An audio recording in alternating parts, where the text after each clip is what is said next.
రామ్నాథ్ గారు, ఓవరాల్గా ఈరోజు మండలిలో లడ్డూపై చర్చ జరిగినటువంటి తీరు, మీ అబ్జర్వేషన్, ఓవరాల్గా మీ అబ్జర్వేషన్ ఏంటి? ఇప్పుడు ఈశ్వర్ గారు ఈరోజు డిబేట్ చూసిన తర్వాత తెలుగుదేశం పార్టీ వాళ్ళే ఒకటి నిర్ధారిస్తున్నారు, మోసం అయితే తెలుగుదేశం పార్టీ హయాంలోనే జరిగిందని. ఇప్పుడు సింపుల్, వాళ్ళు ప్రజల్ని మోసం చేశారా లేకుంటే వెంకటేశ్వర స్వామి ఆలయాన్ని మోసం చేశారా అనేది తెలుగుదేశం పార్టీ వాళ్ళే చెప్పాలి. సింపుల్. హెరిటేజ్ కు హిందాపూర్ కు మధ్య సంబంధాలు లేవంటున్నారు. హెరిటేజ్ కు హిందాపూర్ కి మధ్య సంబంధాలు లేకపోతే హఠాత్తుగా ఆ రోజు వెబ్సైట్ లో ఎందుకు మార్పులు చేశారు అంటే, అంతవరకు ఇది వీళ్ళ యూనిట్ కాకపోతే అంతవరకు మాదే యూనిట్ అని చెప్పి పబ్లిక్ ని, వినియోగదారులను మోసం చేశారా? ఒకటి. వైష్ణవికి సంఘం డైరీకి మధ్య సంబంధాలు ఉన్నాయని వాళ్ళే స్వయంగా ప్రకటించుకొని హఠాత్తుగా పేర్నాని గారు ఆ రోజు ఈ విషయం బయట పెట్టంగానే పెయింట్ వేసేసి మాకు సంబంధం లేదు అంటున్నారు. ఇది ఒక విధంగా మోసం చేయడము, దర్యాప్తును కూడా ప్రభావితం చేయడం కదా. ఎందుకంటే స్వయంగా సిట్టే చెప్పింది, ఈ వైష్ణవి డైరీ ద్వారానే ఏవైతే కల్తీ జరిగాయి, జంతువులు కోగలిసిందని చంద్రబాబు నాయుడు గారు చెప్పారో ఆ 4 ట్యాంకర్లు పైకి వెళ్ళాయి ఈ వైష్ణవి ద్వారా, అక్కడ లడ్డూల్లో కలిపారని చెప్పారు. మరి ఇలాంటి లింక్ ఉన్న వైష్ణవి డైరీ హఠాత్తుగా తన పక్కన సంఘం డైరీకి సంబంధించిన లోగోలన్నింటినీ ఎందుకు చెడిపేసింది అంటే, ఇదంతా బయటపడుతుందని చెప్పి ఆధారాలన్నింటినీ నాశనం చేయడమే కదా. అంటే ఇది వైష్ణవి దగ్గర ఆగుతుందా లేకుంటే సంఘం దగ్గర వరకు వెళ్తుందా? అందుకని ఇవన్నీ ఆధారాలను చెరిపేశారా? మీరు బాగా గమనిస్తే చంద్రబాబు నాయుడు గారి దగ్గర నుండి బిఆర్ నాయుడు గారి వరకు ఈ వ్యవహారాన్ని బయట పెట్టిన తర్వాత వాళ్ళు ఎవరూ ప్రశాంతంగా లేరు. బిఆర్ నాయుడు గారు నాకు తెలిసి ఆయన చాలా ఒత్తిడిలో ఉన్నారు. ఇప్పుడు ఏంటంటే మధ్యలో రాజీనామా చేసి వెళ్ళిపోతే చేతగాకు వెళ్ళిపోయారన్న అనుకుంటారేమో అని చెప్పి చాలా బలవంతంగా అక్కడే ఉంటున్నారే గానీ, నాకు తెలిసి ఎప్పుడెప్పుడు ఈ పదవీ కాలం అయిపోతుందా అని బిఆర్ నాయుడు గారు ఎదురు చూస్తూ ఉంటారు. బిఆర్ నాయుడు గారు కానీ చంద్రబాబు నాయుడు గారు కానీ ఒక విషయం చెప్పమనండి, లేదు సెకండ్ టర్మ్ కూడా 2 ఏళ్ళు పూర్తయిన తర్వాత కూడా బిఆర్ నాయుడు గారిని అక్కడ కొనసాగిస్తామని చంద్రబాబు నాయుడు గారిని అయినా చెప్పమనండి, లేకపోతే బిఆర్ నాయుడు గారు అయినా చెప్పమనండి, నేను 2వ సారి కూడా ఉంటానని. అలా చెప్పడం లేదు. ఏమంటున్నారు, ఏదో నేను దయదలిచి వెంకటేశ్వర స్వామికి సేవ చేస్తున్నాను అన్నట్టుగా మన ప్రెస్ మీట్లు మాట్లాడుతున్నారు. నాకేం ఇదే వ్యాపారం హైదరాబాద్ లో ఉన్నాయి, నాకు వీడు ఉండాల్సిన అవసరం లేదని ఎంత లైట్ గా మాట్లాడుతున్నారు. ఇది ఒకటైతే, ఈరోజు బాగా గమనిస్తే డిబేట్ లో, చర్చలో వైసీపీ సభ్యులు చంద్రశేఖర్ రెడ్డి గారు, మాధవరావు గారు ఆధారాలు, డాక్యుమెంట్లు చూపిస్తూ మాట్లాడితే, తెలుగుదేశం పార్టీ తరఫున మాట్లాడిన పయ్యావుల కేశవ్ గారు, అంటే మధ్యలో మాట్లాడిన పయ్యావుల కేశవ్ గారు కానీ, ఎమ్మెల్సీ అనురాధ గారు కానీ, ఎమ్మెల్సీ అనురాధ గారు ఏమంటున్నారు, డైరెక్ట్ గా A1 గా జగన్మోహన్ రెడ్డి, A2 గా భూమన్ కరుణాకర్ రెడ్డి, A3 గా సుబ్బారెడ్డి, A4 గా ధర్మారెడ్డి, A5 చెవిరెడ్డి అని చెప్పేశారు. మండలి చైర్మన్ ఎవరు చెప్పారు ఇవన్నీ అంటే, ప్రజలు తీర్పు ఇచ్చేశారు సార్ అని సభలో చెప్తున్నారు. ప్రజలు తీర్పు అంటే ఏదైతే పోలీసులో లేకుంటే చిట్టు చెప్పిందని కాకుండా ప్రజలు తీర్పు ఇచ్చేశారు, వీళ్ళే నిందితులు అని చెప్తున్నారు. అంటే తెలుగుదేశం పార్టీ ఆర్గ్యుమెంట్ ఎంత వీక్ గా ఉంది అన్నది ఇక్కడే చాలా క్లియర్ గా అర్థమైపోయింది. దానికి తోడు అచ్చెన్నాయుడు గారు హఠాత్తుగా ఎప్పుడు లేశారు, వైసీపీ సభ్యులు మాట్లాడిన తర్వాత లేచి చైర్మన్ గారు మతాన్ని ప్రస్తావించారు. అంటే ఎప్పుడైనా కానీ మాకు నెక్స్ట్ మైక్ వస్తుంది, మేము సమాధానం చెప్దామని అధికార పార్టీ సిద్ధంగా ఉండాలి. ఆ టైంలో అచ్చెన్నాయుడు గారు లేచి మత ప్రస్తావన తెచ్చి మొత్తం డైవర్ట్ చేశారు అంటే, వాళ్ళు చెప్పుకోవడానికి ఇది సమాధానం కూడా లేదు అన్నది కూడా చాలా క్లియర్ గా ఇక్కడే అర్థమైపోయింది. ఈ మత ప్రస్తావన తేవడం అనేది టీడీపీకి ఒక రకంగా ఇబ్బందికరమైన పరిణామంగా చూడొచ్చా?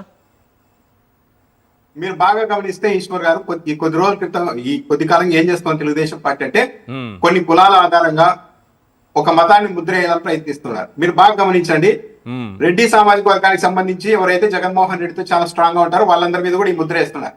వైవి సుబ్బారెడ్డి గారు పక్కా హిందూ, ఆయన క్రిస్టియన్ అని చెప్పేసి అసెంబ్లీలో మాట్లాడతారు ఇండైరెక్ట్ చంద్రబాబు నాయుడు గారు. భూమన కరుణాకర్ రెడ్డి హిందూ, కానీ ఆయన కుమార్తెకి ఇంకో మతంలో సాంప్రదాయాలు పెళ్లి చేశారని ఒక పచ్చి అబద్ధాన్ని ప్రచారం చేశారు.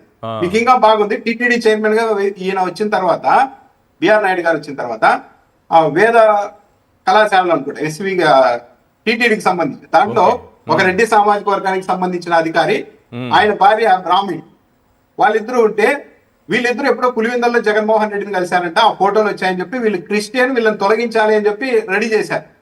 ఆ విషయం తెలిసి ఆర్ఎస్ఎస్ వాళ్ళు, విహెచ్పి వాళ్ళు, కొందరు సాధువులకు సంబంధించిన సంఘాల వాళ్ళు హిందూ, వాళ్ళు క్రిస్టియన్స్ ఏంటి, వాళ్ళు రెగ్యులర్ గా ఆర్ఎస్ఎస్ కార్యక్రమాల్లో పాల్గొంటూ ఉంటారు, ఏం తమాషగా ఉందని వార్నింగ్ ఇచ్చిన తర్వాత వెనక్కు తగ్గారు.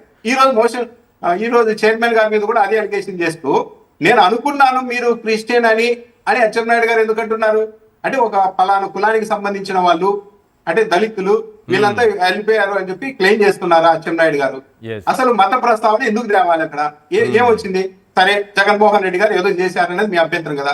ఇండివిజువల్ గా జగన్మోహన్ రెడ్డి గారిని అనండి, చైర్మన్ గారి మీద కూడా మీకు అనుమానం అంటే చైర్మన్ గారిని అనండి. అలా వదిలిపెట్టి బాధాకరమైన అంశం ఏంటంటే మీరు జగన్మోహన్ రెడ్డి క్రిస్టియన్ అధ్యక్ష అని మాట్లాడుతున్నారు. బాధాకరమైన అంశం ఏంటి ఎస్ అంటే ఎంతవరకు తెలుగుదేశం పార్టీ ఒక విలువల పరంగా నైతికంగా ఇది ఒక ఇంకెప్పుడు చూడనంత పతనం ఆల్ టైమ్ లోలో ఉంది తెలుగుదేశం పార్టీ అన్నది ఈరోజు అచ్చెన్నాయుడు గారి వ్యాఖ్యలు బట్టి అర్థమైపోయింది.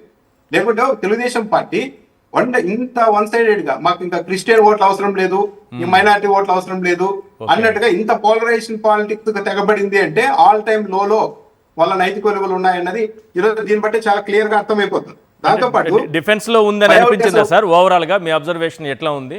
టీడీపీ పూర్తిగా డిఫెన్స్ లోకి వెళ్ళిపోయింది అనుకుంటున్నారా? డిఫెన్స్ లోకి వెళ్ళిపోయింది అనడానికి ఈరోజు పయావుల కేశవ్ గారి వైఖరిని గమనిస్తే ఈశ్వర్ గారు ఎప్పుడైతే వైఎస్ఆర్ కాంగ్రెస్ పార్టీ ఎమ్మెల్సీలు ఏదైనా ఒక తెలుగుదేశం పార్టీ 2014-19 మధ్య ఇలా జరిగింది అన్నప్పుడు, లేకుంటే తెలుగుదేశం పార్టీ అధికారంలో వచ్చిన ఈ 2 ఏళ్లలో ఇవి జరిగాయి అన్నప్పుడు పయావుల కేశవ్ గారు ఒకసారి కాదు 2 సార్లు కాదు 4-5 సార్లు లేచి మధ్యలో మైక్ తీసుకొని మీరు చరిత్ర ఎందుకు తవ్వుతారు, ఇప్పుడు జరిగినట్టు ఎందుకు మాట్లాడతారు, మీరు 4-5 సార్లు అన్నారు బాగా గమనించండి. ఇప్పుడు ఎందుకు మాట్లాడతారు, గతంలో చరిత్ర గురించి ఎందుకు మాట్లాడతారు, 2019-24 మధ్య జరిగిన అంశాల మీద మాత్రమే మాట్లాడండి అని వైఎస్ఆర్సీపీ పీరియడ్ లో మాత్రమే మాట్లాడాలి, అంతకుముందు చంద్రబాబు నాయుడు గారు కానీ ఇప్పుడు కానీ మాట్లాడకూడదు అంటే సమాధానాలు లేవు కాబట్టి మీరు అక్కడికే ఉండండి అని చెప్తున్నారు. ఇంకొకటి సరే హఠాత్తుగా సభలో లేనిపోని ప్రశ్నలు గతంలోని తెస్తే ఎక్కడ సమాధానం చెప్తుంది అధికార పార్టీ అనుకునేకి ఇదేదో ఒక పిడుగుపాటుగా పడిన సబ్జెక్ట్ కాదు, కొన్ని నెలలుగా నడుస్తోంది. ఈ రోజు శాసన మండలిలో వైసీపీ సభ్యులు లేవనెత్తిన ప్రశ్నలు గత కొద్ది నెలలుగా పబ్లిక్ ప్లాట్ఫామ్ లో నలుగుతూ ఉన్నాయి. కాబట్టి సభకు వచ్చేటప్పుడు నిజంగా వాళ్ళ దగ్గర సమాధానాలు ఉంటే ప్రిపేర్ అయ్యి వచ్చి ఉండేవాళ్ళు మంత్రులు. అసలు వాళ్ళ దగ్గర సమాధానాలే లేవు కాబట్టి మీరు చరిత్రలోకి వెళ్ళొద్దండి, 2024 తర్వాత ఈ 2 ఏళ్ల గురించి మాట్లాడొద్దండి, మీరు కరెక్ట్ గా వైసీపీ గురించి మాట్లాడండి అని పయావుల కేశవ్ గారు చెప్పడం ద్వారానే ఎంత ఆత్మరక్షణలో తెలుగుదేశం పార్టీ ఉంది, ఎలాంటి సమాధానాలు చెప్పడానికి లేదు. ఎందుకంటే సింపుల్, ఆ 4 ట్యాంకర్లలో జంతువులు పోగలిసింది అన్నారు, మళ్ళీ తెలుగుదేశం పార్టీ హయాంలోనే వాడారు, దానికి సమాధానం చెప్పాల్సి ఉంటుంది. లేదు 2018లో కేవలం సువాసన కోసమే నేను కొనుగోలు చేశారు, లేదు. ఈరోజు ఇంకా మాధవరావు గారు కొత్త విషయం చెప్పారు, సంగం డైరీ వాళ్ళు అనే వాళ్ళు 3 జిల్లాల్లో కృష్ణా, గుంటూరు, ప్రకాశం జిల్లాలో కేవలం గేదె పాలు మాత్రమే సేకరిస్తారు, అలాంటి డైరీ ఆవు నెయ్యిని ఎలా సప్లై చేస్తుందో సమాధానం చెప్పండి అని కొత్త పాయింట్లు లేవనెత్తారు. మరి దానికి సమాధానం ఉందో లేదో కూడా తెలియదు. ఇలా అనేక ప్రశ్నలు సమాధానం చెప్పుకోలేని పరిస్థితులు ఉండబట్టే అందులో అచ్చెన్నాయుడు గారు హఠాత్తుగా లేసి ఆ పాయింట్ తెచ్చారు. పయావుల కేశవ్ గారు పదే మీరు ఎక్కడ డిబేట్ కాదండి, వైసీపీ గురించే, వైసీపీ హయాంలో జరిగిన వాటి గురించే మాట్లాడాలి అంటూ కండిషన్లు పెట్టే ప్రయత్నం చేశారు. వాళ్ళ దగ్గర సమాధానాలు ఉంటే సరే మాట్లాడండి మేము చెప్తాం సమాధానం అని ఉండేవాళ్ళు. అది లేదంటే కంప్లీట్ గా డిఫెన్స్ లో కనిపించింది తెలుగుదేశం పార్టీ. రైట్. యానాదయ్య గారు మీ అబ్జర్వేషన్ ఏంటి సార్, ఎలా అనిపించింది?